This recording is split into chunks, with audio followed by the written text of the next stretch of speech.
Hi friends, welcome back to final episode. గత episode లో Alex నాయకత్వంలో 3 లోకాల సైన్యం జార్ఖాన్ యొక్క వైడ్ రాక్షసులతో తలపడింది. అది ఒక భీకరమైన యుద్ధం. జార్ఖాన్ వైడ్ శక్తి ముందు ఎవరూ నిలవలేకపోయారు. మన సైన్యం ఓడిపోయే స్థితికి వచ్చింది. చివరికి అలెక్స్ తన నాన్న అరియన్ చెప్పినట్లుగా లాకెట్ ని ఓవర్లోడ్ చేశాడు. తన ప్రాణాన్ని పణంగా పెట్టి ఆ శక్తిని వదిలాడు. ఆ లాకెట్ నుంచి వచ్చిన అద్భుతమైన తెల్లని కాంతి విస్ఫోటనానికి జార్ఖాన్ మరియు అతని రాక్షస సైన్యం ఏమైందో ఇప్పుడు తెలుసుకుందాం. ఎపిసోడ్ ప్రారంభించే ముందు మీరు వెంటనే లైక్, షేర్, సబ్స్క్రైబ్ చేయండి. అలాగే మీ విలువైన అభిప్రాయాన్ని కామెంట్ రూపంలో రాయండి. ఇంకా కథ మొదలు పెడదాం. ఎవరైనా ఏ కథ విన్నరా?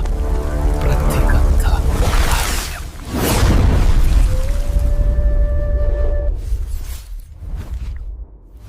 ఆ తెల్లని కాంతి విశ్వమన్నింటినీ కమ్మేసింది. అది కళ్ళకు మిరిమినట్లు గొలిపే కాంతి కాదు, అది ఆత్మకు ప్రశాంతపరిచే కాంతి. శబ్దం లేదు, యుద్ధం ఘోష లేదు, పేలులు లేవు. కొన్ని నిమిషాల తర్వాత ఆ కాంతి నెమ్మదిగా తగ్గడం మొదలైంది. ఇథీరియా ఆకాశంలో మబ్బులు విడిపోయాయి. అంతరిక్షంలో ఒక అద్భుతమైన మరియు భయంకరమైన దృశ్యం ఆవిష్కరవుతోంది. జార్ఖాన్ యొక్క భారీ నౌక డ్రెడ్ నాట్ ఇప్పుడు అక్కడ లేదు. దాని స్థానంలో కేవలం కోట్లాది బూడిద రేణువులు మాత్రమే ఉన్నాయి. జార్ఖాన్, అతని సైన్యం, ఆ భయంకరమైన వాయిడ్ షిప్స్ అన్ని ఆ సూపర్ నోవా దాటికి ఆవిరైపోయాయి. శూన్యం, నిజంగానే శూన్యంలో కలిసిపోయింది. కానీ అలెక్స్ ఎక్కడ? ఆ బూడిద మేఘాల మధ్య అంతరిక్షంలో ఒక శరీరం నిశ్చలంగా తేలుతూ ఉంది. అది అలెక్స్. అతని బట్టలు కాలిపోయాయి. అతని చర్మం మీద బంగారు రంగు పగుళ్ళు ఉన్నాయి. చేతిలో లాకెట్ లేదు, అది ముక్కలైపోయి చిన్న చిన్న ధూళి రేణువుల్లా అతని చుట్టూ తిరుగుతూ ఉంది. దూరంగా రస్ట్ బకెట్ షిప్ లోంచి లిసైరా బయటకు వచ్చింది. ఆమె స్పేస్ షూట్ వేసుకొని జీరో గ్రావిటీలో ఈదుకుంటూ అలెక్స్ వైపు వెళ్ళింది. ఆమె గుండె వేగంగా కొట్టుకుంటుంది. అలెక్స్, కళ్ళు తెరువు ప్లీజ్. ఆమె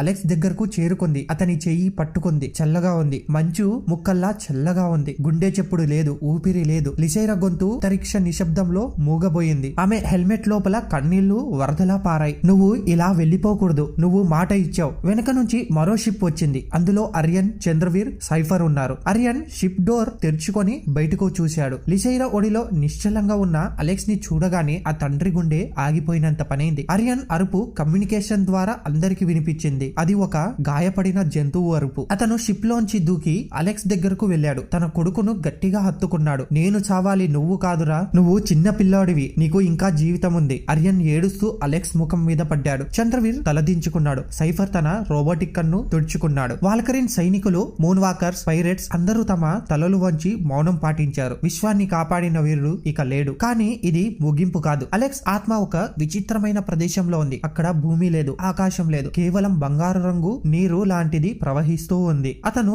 నడుస్తూ ఉన్నాడు. నొప్పి లేదు, భయం లేదు. అతని ముందు ఒక ఆకారం ప్రత్యక్షమైంది. అది మనిషి కాదు, అది స్వచ్ఛమైన కాంతి. అది బ్యాలెన్స్ కీపర్. అలెక్స్ ఆ గొంతుతో వేల గొంతులు వినిపించాయి. నువ్వు నిబంధనలను బద్దలు కొట్టావు, పరిమితిని మించి శక్తిని వాడావు, దానికి వెల నీ ప్రాణం. అలెక్స్ నవ్వాడు. నాకు తెలుసు, నా వాళ్ళు బ్రతికి ఉన్నారు కదా, అదే చాలు. ఆ కాంతి ఆకాశం అలెక్స్ దగ్గరకు వచ్చింది. ఎంతో మంది యజమానులు నన్ను వాడారు. కొందరు శక్తి కోసం, కొందరు కీర్తి కోసం, కానీ నువ్వు మాత్రమే ప్రేమ కోసం నన్ను పగలగొట్టావు. నువ్వు నన్ను నాశనం చేశావు, కానీ అదే సమయంలో నన్ను సంపూర్ణం చేశావు. ఆ కాంతి అలెక్స్ గుండెను తాకింది. నిజమైన సంతులనం చావులో లేదు, త్యాగంలో ఉంది. నీ త్యాగం ఆమోదించబడింది, కానీ నీ కథ ఇంకా ముగియలేదు. ఆ కాంతి ఆకాశం ముక్కలైపోయి అలెక్స్ శరీరంలోకి ప్రవేశించింది. తిరిగి వెళ్ళు బ్యాలెన్స్ కీపర్, నీ అవసరం ఆ లోకానికి ఇంకా ఉంది. రియల్ వరల్డ్ లో అరియన్ అలెక్స్ ని పట్టుకొని ఏడుస్తూ ఉన్నాడు. అలెక్స్ చుట్టూ తిరుగుతున్న ఆ లాకెట్ ధూళి రేణువులు ఒక్కసారిగా వెలిగాయి. అవి ఒక సుడిగుండంలా తిరిగి అలెక్స్ ఛాతీలోకి దూసుకెళ్లాయి. అలెక్స్ గుండె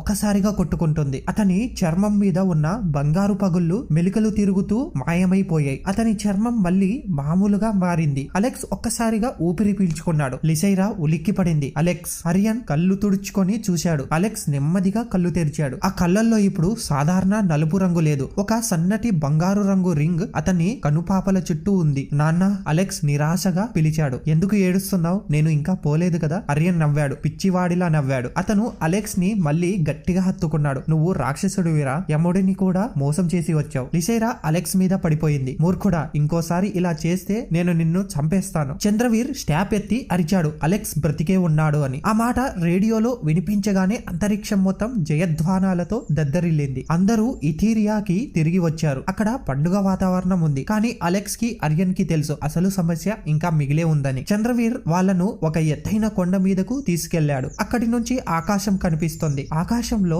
భూమికి వెళ్లే పోర్టల్ కనిపిస్తుంది. కానీ అది అస్థిరంగా ఉంది. అది ఎరుపు మరియు నీలం రంగులో బ్లింక్ అవుతూ ఉంది. అలెక్స్ చంద్రవీర్ గంభీరంగా చెప్పాడు, జార్ఖాన్ వాడిన నెక్సస్ ఫోర్జ్ వల్ల పోర్టల్స్ అన్ని శాశ్వతంగా దెబ్బతిన్నాయి. ఇప్పుడు మనం ఒక నిర్ణయం తీసుకోవాలి. ఆ పోర్టల్స్ ని అలాగే వదిలితే మళ్ళీ ఎప్పుడైనా వాయిడ్ రావచ్చు. అందుకే నేను వాటన్నింటినీ శాశ్వతంగా మూసేయవేయబోతున్నాను. అలెక్స్ గుండెల్లో రాయి పడినట్లు అయ్యింది. మూసేవేయడం అంటే భూమికి ఈ లోకానికి మధ్య ఉన్న దారి శాశ్వతంగా తెగిపోతుంది. ఇంకెవరు రాకపోకలు సాగించలేరు. చంద్రవీర్ ఆకాశం వైపు చూపించాడు. ఆ పోర్టల్స్ మరో 10 నిమిషాల్లో మూసుకుపోతుంది. నువ్వు భూమికి వెళ్లాలనుకుంటే ఇప్పుడే వెళ్ళాలి, లేదంటే నువ్వు ఎప్పటికీ ఇక్కడే ఉండిపోతావు. అలెక్స్ అరియన్ వైపు చూశాడు. నాన్న, మనం వెళ్దాం, అమ్మ ఎదురు చూస్తూ ఉంటుంది, ఇంటికి వెళ్దాం. అరియన్ అలెక్స్ వైపు చూసి ఒక బాధాకరమైన చిరునవ్వు నవ్వాడు. అతను అలెక్స్ భుజాల మీద చేతులు వేశాడు. నేను రాలేను అలెక్స్. ఏంటి? అలెక్స్ షాక్ అయ్యాడు. నాన్న, మనం గెలిచాం కదా, ఇప్పుడు ఎందుకు? అరియన్ ఇథీరియా వైపు పునర్నిర్మాణం జరుగుతున్న నగరం వైపు చూశాడు. నేను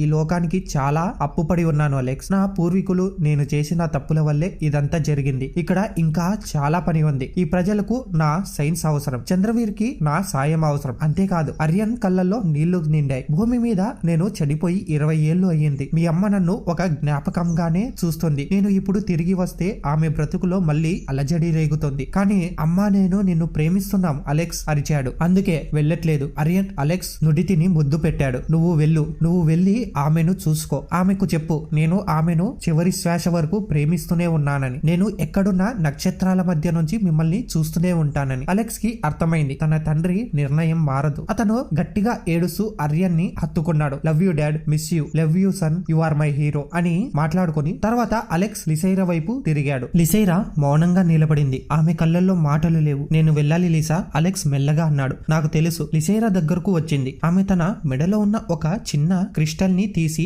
అలెక్స్ చేతిలో పెట్టింది. ఇది వాల్కరిన్ హార్ట్ స్టోన్. ఇది ఉన్నంత వరకు నేను ఎక్కడున్నా నీకు తెలుస్తుంది. అలెక్స్ ఆ స్టోన్ ని తీసుకున్నాడు. నేను నిన్ను ఎప్పటికీ మర్చిపోను. లిసైరా నవ్వింది. మర్చిపోవడానికి నేనేం చిన్న విషయాన్ని కాదు, నేను ఒక యుద్ధాన్ని. ఆమె ముందుకు వచ్చి అలెక్స్ నుదిటి మీద తన నుదురు యానించి, వెళ్ళు బ్యాలెన్స్ కీపర్, నీ లోకం నిన్ను పిలుస్తుంది అని చెప్పింది. పోర్టల్ మూసుకుపోతుంది. ఇంకా 2 నిమిషాలే, సైఫర్ అరిచాడు. అలెక్స్ రస్ట్ బకెట్ చిన్న ఎస్కేప్ పాడ్ లో ఎక్కాడు. Bye Cipher, bye Chandraveer, bye kid, don't crash. Cipher చెయ్యి ఊపాడు. ఎస్కేప్ ప్యాడ్ గాల్లోకి లేచింది. అలెక్స్ ఫుల్ స్పీడ్ తో ఆకాశంలోకి దూసుకెళ్లాడు. పోర్టల్ వేగంగా చిన్నదైపోతుంది. ఎరుపు రంగు అంచులు దగ్గరవుతూ ఉన్నాయి. కమాన్ కమాన్. అలెక్స్ యాక్సిలరేటర్ ని తొక్కాడు. కింద అరియన్, లిసైరా, చంద్రవీర్, సైఫర్ చిన్న చుక్కల్లా కనిపిస్తూ ఉన్నారు. అలెక్స్ కన్నీళ్లతో చివరిసారిగా కిందకు చూశాడు. Good bye all of you అని చెప్పి ప్యాడ్ ఒక్కసారిగా ఆ పోర్టల్ రంధ్రంలోకి దూరింది. అదే క్షణంలో పోర్టల్ మూసుకుపోయింది. ఆకాశం మళ్ళీ మామూలుగా ప్రశాంతంగా మారింది. ఒక మెరుపు మెరిసింది. అంతే, 2 లోకాల మధ్య దారి శాశ్వతంగా మూసుకుపోయింది. అరియన్ ఆకాశం వైపు చూస్తూనే ఉన్నాడు. అతని పక్కన లిసైరా నిలబడింది. అతను చేరుకుంటాడా? లిసైరా అడిగింది. అతను అలెక్స్. అతని దారి లేకపోయినా దారి చేసుకుంటాడు. అరియన్ నవ్వాడు. పదండి, మనం టాల్సిన లోకం చాలా ఉంది. ఇటువైపు భూమి హార్బర్ క్రిస్ట్ గ్రామం. అలెక్స్ గది రాత్రి సమయం. కిటికీ తెరిచి ఉంది. చల్లటి గాలి వీస్తోంది. మంచం మీద ఉన్న అలెక్స్ శరీరం ఒక్కసారిగా కదిలింది. అలెక్స్ ఉలిక్కిపడి లేచాడు. అతని ఒళ్ళంతా చెమటలు. అతను గట్టిగా ఊపిరి పీల్చుకున్నాడు. చుట్టూ చూశాడు. తన గది, తన పుస్తకాలు, టేబుల్ మీద ఉన్న స్టడీ ల్యాంప్, గోడకు ఉన్న ఫోటో ఫ్రేమ్ అంతా మామూలుగా ఉంది. ఇదంతా కలనా? అలెక్స్ తన చేతులను చూసుకున్నాడు. అక్కడ గాయాలు లేవు. ఆ బంగారు పగుళ్లు లేవు. అతను మంచం దిగి అద్దం ముందు నిలబడ్డాడు. అతని ముఖం మామూలుగానే ఉంది. నిజంగానే కలనా? అతను నిరాశగా అనుకున్నాడు. అంత యుద్ధం, నాన్న, లిసైరా, అదంతా నా భ్రమ. అతను తన మెడవైపు చెయ్యి తడిమాడు. లాకెట్ లేదు. అతని గుండె బరువెక్కింది. అవును, కలనే అని. కానీ అతను షర్ట్ బటన్ విప్పి తన ఛాతి మీద చూసుకున్నాడు. అక్కడ గుండెకు సరిగ్గా పైన ఒక చిన్న మచ్చ ఉంది. అది గాయం మచ్చ కాదు, అదొక అర్ధచంద్రాకారపు గుర్తు. అది చాలా స్వల్పంగా బంగారు రంగులో మెరుస్తూ ఉంది. అలెక్స్ కళ్ళల్లో ఆనందం వెల్లవీరింది. అది కల కాదు, అది నిజం. అతను తన జేబులో చెయ్యి పెట్టాడు. అందులో ఒక చిన్న చల్లటి రాయి తగిలింది. అతను దాన్ని బయటకు తీశాడు. అది వాల్కరిన్ హార్ట్ స్టోన్. లిసైరా ఇచ్చింది. అలెక్స్ ఆ రాయిని గుండెలకు హత్తుకొని నవ్వాడు. కన్నీళ్లు ఆనందంలో కలిసాయి. మరుసటి రోజు ఉదయం అలెక్స్ డైనింగ్ టేబుల్ దగ్గర కూర్చొని బ్రేక్ఫాస్ట్ చేస్తూ ఉన్నాడు. వాళ్ళ అమ్మ వంటింట్లో ఉంది. అలెక్స్, నిన్న రాత్రి చాలా గాఢంగా నిద్రపోయావు. ఎగ్జామ్ టెన్షన్ తగ్గిందా? ఆమె నవ్వుతూ అడిగింది. అలెక్స్ అమ్మ వైపు చూశాడు. ఆమె నవ్వులో ఎంత ప్రశాంతత ఉందో. అవును అమ్మ, టెన్షన్ పోయింది. చాలా పెద్ద ఎగ్జామ్ పాస్ అయ్యాను. అతను హాల్లో ఉన్న వాళ్ళ నాన్న ఫోటో వైపు చూశాడు. ఫోటోలో అరియన్ నవ్వుతూ ఉన్నాడు. ఇప్పుడు అలెక్స్ కి ఆ ఫోటో చూస్తే బాధ కలగలేదు, గర్వం కలిగింది. గుడ్ మార్నింగ్ డాడ్ అతను మనసులో అనుకున్నాడు. కాలేజీకి వెళ్తూ ఉండగా అలెక్స్ సముద్రం ఒడ్డున నడుస్తూ ఉన్నాడు. ఆకాశం నిర్మలంగా ఉంది. అతను ఆగి ఆకాశం వైపు, సూర్యుడి వైపు చూశాడు. అక్కడ ఎక్కడో కొన్ని కాంతి సంవత్సరాల దూరంలో ఒక కొత్త లోకం ఉంది. అక్కడ తన నాన్న, తన స్నేహితులు ఉన్నారు. వాళ్ళు ఒకే ఆకాశం కింద లేకపోయినా ఒకే విశ్వంలో ఉన్నారు. అలెక్స్ తన ఛాతి మీద ఉన్న ఆ చంద్రవంక గుర్తును తాకాడు. సంతులనం పాటించబడింది. అతను చిరునవ్వుతో కాలేజీ వైపు నడిచాడు. కానీ అతని నీడ నేల మీద పడుతున్న అతని నీడలో వెనుక 2 చిన్న రెక్కల ఆకారం మెరుస్తూ కనిపించింది. బ్యాలెన్స్ కీపర్ శక్తి అతనిలో ఇంకా నిద్రపోతూ ఉంది. ఎప్పుడైనా అవసరమైతే మళ్ళీ మేల్కోవడానికి సిద్ధంగా ఉందని అర్థం. ఇంతటితో కథ సంపూర్ణమయ్యింది. ఇది చంద్రలాకెట్ రహస్యం కథకు నా ముగింపు. ఒక సాధారణ కుర్రాడు తన భయాన్ని జయించి విశ్వాన్ని కాపాడే వీరుడిగా ఎదిగిన ప్రయాణం ఇది. తండ్రి ప్రేమ, స్నేహం, త్యాగం ఇవే ఈ కథకు ప్రాణం. మీకు ఈ ముగింపు నచ్చిందని ఆశిస్తూ ఉన్నాను. ఈ కథను ఇంత అద్భుతంగా నడిపించినందుకు ధన్యవాదాలు. సరికొత్త స్టోరీతో మళ్ళీ కలుసుకుందాం. అంతవరకు మీరు లైక్ చేసి, షేర్ చేసి, సబ్స్క్రైబ్ చేయండి. అలాగే మీ విలువైన అభిప్రాయాన్ని కామెంట్ రూపంలో రాయండి. Bye friends.